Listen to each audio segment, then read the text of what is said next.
Good afternoon, Manchester. Thank you so much for having me here today. It's my first time ever in the city, so very happy to be here, and thank you for giving me your time. My talk today is entitled Ransomware 2025, Get Ready or Get Wrecked. Before we start, quick pop quiz. Hands up if before today you've heard the term ransomware. Right, that's good to know. Leave it up, leave it up. Hands up in the air if you know ransomware. Leave the hands up. Good to know. Right, leave your hands up. Let's see, I thought we had a few more of you. Leave your hands up if you're familiar with the concept of public key cryptography. Good. Leave your hands up if you could explain to me why elliptic curve cryptography is an efficient way to verify Bitcoin. Gotcha, cool, right. I know where to pitch the talk. Who am I? My name is Glenn Wilkinson, and I'm an ethical hacker. What does that mean? That means my customers, my clients, they pay me to break into their systems to find the weak spots before the bad guys do. Kind of like an ethical burglar. I also run a few cybersecurity startups, and of course, I speak at conferences all over the world like this one, but also HackerCons, Black Hat, DEF CON, Zero Nights, and everything else in between. I'm often asked, how did you become a professional hacker? Maybe not a standard career choice. Well, for me, it goes back to teenage years, playing computer games and wanting to beat them whilst not being very good. So with games like Pac-Man or Asteroid, I would hack them in order to get infinite lives. And from there, it's just curiosity compounding on that into how to get around harder and harder problems. Enough about me, let's talk about you. Imagine this, it's Monday morning, you arrive at the office, sit down, coffee still in hand, about to get on with a very productive day at work, but before you've even had a chance to sip that delicious, delicious latte, you get this terrifying, bright red pop-up message that says, hey, all your files, they're gone. They've been encrypted, and unless you pay me an awful lot of money, you will never see those files again. Probably the worst thing imaginable for any modern organization if you're the employee looking at that or the head of IT who's going to have to clear it up. In a panic, you stand up, look around the office. Oh no, it turns out it's everyone. All the computers have that same hideous red message saying pay up or goodbye to your files. And not a trivial amount either. Average ransomware demands are around £2 million equivalent when converted from cryptocurrency. So probably a bit more than the petty cash book. Okay, let's take a step back. These are the results of a survey done with a couple of thousand high-level executives, so C-suite executives. What are the biggest risks that you perceive to your business going forward? A whole bunch of things, market developments, legislation, pandemics, and whatnot. But one that always stands out is cyber incidents. And I would posit that the biggest threat to any modern organization is cyber incidents, no matter what business you're in, and within that, ransomware. I say ransomware is an existential threat to any modern organization, regardless of who you are or what you do. And the headlines back it up. We're in Manchester today. NHS data stolen in Manchester University. I think about 1 million records stolen there. Greater Manchester Police. Rates doubling of attacks. Global ransomware damages predicted to exceed 265 billion by 2031. I think last year was around 1 billion. So that's pretty significant money. UK data breaches cost around 3.6 million pounds. Cyber attacks cost UK companies 55 billion in 5 years. So the proof's in the pudding. There's a lot of money to be made as a ransomware gang or as a ransomware affiliate, and there's an awful lot of money to be lost as a modern organization to the point where it could put you 100% out of business. But what is ransomware? Let's make sure we're all on the same page despite you all putting up your hands earlier. I asked GPT, always a good starting point. Explain ransomware like I'm 5 years old. Okay, imagine someone locks your toy box and says you can't open it unless you give them candy.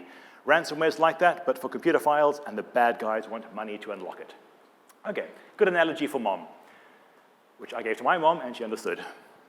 More technically, ransomware is just software. It's just a computer program that runs on your computer. A hacker put it there by some clever way, which you don't have time to talk about today, but the hacker put it there, the hacker ran it, just some exe file. It'll go through all your documents, all your files, and encrypt them, and scramble the contents.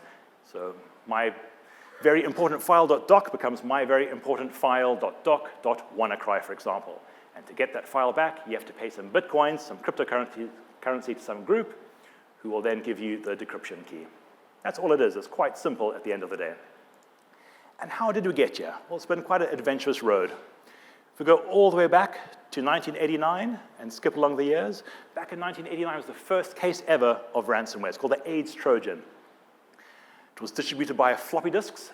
Who knows what a floppy disk is?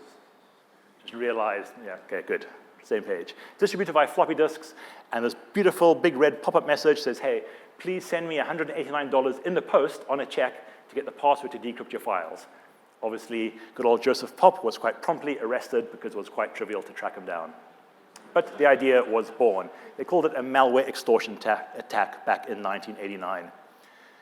2006, GP Code and other friends, slightly more reminiscent of modern ransomware, used better cryptography, used public key cryptography, so different key to decrypt and encrypt, distributed via spear phishing campaigns, and money was requested into a Liberty Reserve account, which was a centralized digital currency form. So unlike decentralized, like Bitcoin or something, it was an actual bank with an actual building in Costa Rica, but they kind of looked the other way when you did any interactions with them, and they only wanted your name and your email address to sign up. So of course, they were promptly shut down, and the ransomware gangs had to go back to the drawing board. 2008, the infamous Bitcoin paper, which is a great read if you haven't read it. It's very short, very punchy. 2008, Satoshi releases the original paper for Bitcoin. And then 2013 was the first instance of ransomware leveraging Bitcoin in order to demand ransomware payment. I'm sure not what Satoshi had in mind, and he's probably quite upset that it got used for this type of thing, but it turns out that cryptocurrency was the perfect avenue for collecting anonymous payments for ransom. It distributed via a botnet and used things like Tor, which were becoming quite prominent back then, strong cryptography, different key to encrypt and decrypt, and you got to pay in Bitcoin to get your files back. 2015, we had Petya, and then actually in 2017 was NotPetya. NotPetya in 2017 was super interesting, because that was the first nation-state ransomware attack. Fairly certain that was Russia. So Russia conducted a supply chain attack, so the first supply chain attack with ransomware against Ukraine, a company called MEDOC, which is accounting software.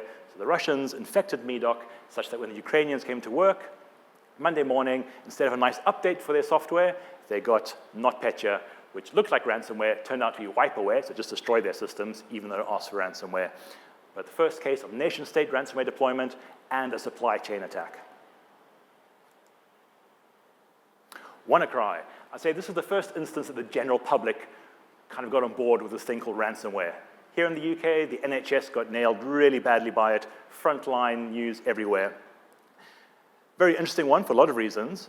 The group behind it was a group of North Koreans called the Lazarus Group, probably trying to get money in the country to defeat sanctions. The damages were astronomical, about $4 billion in damages caused by this. And it leveraged a vulnerability, a bug in Windows, and the SMB protocol. And the NSA in America, the government, had developed an exploit for the vulnerability called Eternal Blue. And another group called the Shadow Brokers managed to hack and release that very dangerous piece of code, which then the North Koreans picked up, weaponized, and released WannaCry, which is probably one of the most damaging ransomware incidents ever. 2019, we have Maze, Ryuk, a few other variants. The new thing here was double and triple extortion attacks. So double extortion means, hey, I've encrypted your files, give me money or they're gone. And if you don't pay up, I'm also going to release them on the internet for everyone to see. And then triple extortion, you're not getting your files back, and I'm releasing them on the internet, and I'm going to release all your customer data that I stole from you. So if you're an MSP, managed service provider, and you have, say, 100 customers, you look after their data, so the hackers will steal and breach all of their data, so the blast radius, the damage is a whole lot more. So double and triple extortion, and a whole bunch of new hacker groups and ransomware groups coming out. Okay, where are we now? Where are we today? So in recent news, about this time last year, Lockbit got taken down by the NCA and various other law enforcements. Their dark web underground website got replaced by this. The site's now under control of law enforcement. Big win for the good guys. Unfortunately, that win was quite short-lived, and they were back up within, I don't know, a matter of days, matter of weeks. But Lockbit bounced back and bigger and badder than ever before. They're probably one of the most prominent groups, and Lockbit 4, the latest variant of their software, is on the horizon of coming out. Interestingly, 2 months ago in December, one of the lead developers of Lockbit was arrested in Israel and is currently awaiting extradition to the United States. So we'll see how that pans out. But I say trends that I'm seeing at the moment, and I'm deep in the weeds of this stuff. Ransomware as a service. Everything's a service these days, but ransomware as a service means you go onto the dark web and you don't have to write your own ransomware, you can just lease it. You can buy some ransomware, but you lease it so you can deploy it, and any proceeds, well, the Lockbit guys, they get a cut of it, about 30%, and you get the rest. So quite bizarre, I think, this entire business model around it. And then also the underground trading of access. So you don't have to be a hacker. You don't have to go and hack into an organization. You go on the same forum and say, right, filter by company size. I want a company in the financial field with this much revenue in this region with this number of endpoints, and you buy access to those systems, you lease your ransomware, you deploy it, and you make money. So it's quite an interesting, at the very least, market, I would say. We're also seeing the advent of ransomware brokers. Also fascinating. It's somewhat above board companies who will negotiate with the hackers on your behalf. So for example, Royal Mail, they got nailed, and the hackers wanted about 70 million pounds, I think. Well, they negotiated down to about 30 million in the end. Of course, they didn't have a fiver for them, so it didn't work out, but you have these brokers who will try and get you a better price. And the other thing we're seeing a lot of is these groups targeting MSPs, as I said, or any companies that have other people's data, just to really cause a whole lot more damage. And then, of course, the double and triple extortion. What else is going on? Just last month, there was an open consultation from the Home Office. The proposals to increase incident reporting and reduce payments to criminals. So it's this proposal running, I think, until April this year, get public opinion to try and tackle ransomware. Basically, the Home Office has come out and said that ransomware is considered the greatest threat of all serious and organized crime in the UK, and it's backed up by the NCA and the NCSC. It's basically the government saying, hey, this is really serious, we have to do something about it. And what are they planning on doing about it? At least 3 things. A ban on ransomware payments being made by public sector bodies, and anyone who's in charge of CNI, critical network infrastructure, so water supply and that kind of thing. The introduction of a ransomware payment prevention regime and the implementation of a ransomware incident reporting regime. So quite encouraging, to be honest, to see the government really on the forefoot here and trying to make a difference. Now, you may or may not be aware, in the UK at least, it's not illegal to make a ransomware payment. So that's definitely an option. If you get hit, you can pay it. But if that payment goes to a group that is on a sanction list, Russian hackers or a terrorist group, you could inadvertently break the law and get in an awful lot of trouble. Right, ransomware defense. Glenn's 4-step survival plan in exactly 2 minutes. Step 1, back it up. 3 copies of your data, 1 primary and 2 backups. 2 locations, 1 local and 1 offsite, and 1 offline and air-gapped, far, far away from anything that could touch it. And test those backups. The number of times, oh, we hit by ransomware, don't worry, we have tons of backups. Oh, we never tested the backups. It actually wasn't backing anything up. 2, train and test. Get the staff on your side. I'm a huge proponent of staff being part of your security team. Get them excited, get them on board, get rid of the old mentality of IT looking down on those lowly users. The average user is very smart, and they want to be part of the security team. So if it's awareness programs like phishing simulations done tastefully, I run a platform that does that. Your fire drills and policies, what policies do you have in place, and have you tested them? Do you have PR responses? If you get hit by ransomware, do you have a PR response ready to send out to your customers and to the media? Catch the hackers, deception technology. Deploy tokens everywhere. 197 days is the average amount of time from breach to knowing you've been breached. Get that down to minutes.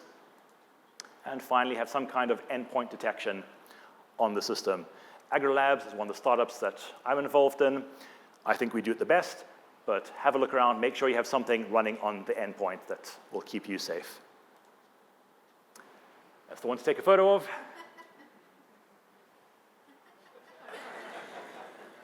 Feel free to tag me. Final little bonus for you guys. We did some research over at AgriLabs, and we found a critical vulnerability in all modern ransomware families.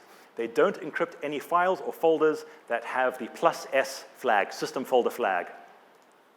So that one command there is a silver bullet that will stop all current ransomware families. It's the first time we're speaking about this research. It's not going to last forever, but if you go back to your IT guys and say, hey, use that one command, and I guarantee you, no Lockbit and all those guys' links, they won't touch any of your files if they're marked as system. So go have a read of that. And exactly 15 minutes on the dot. Thank you, Manchester. You've been wonderful. Please take a photo of the QR code. Get in touch. I'd love to work with you all.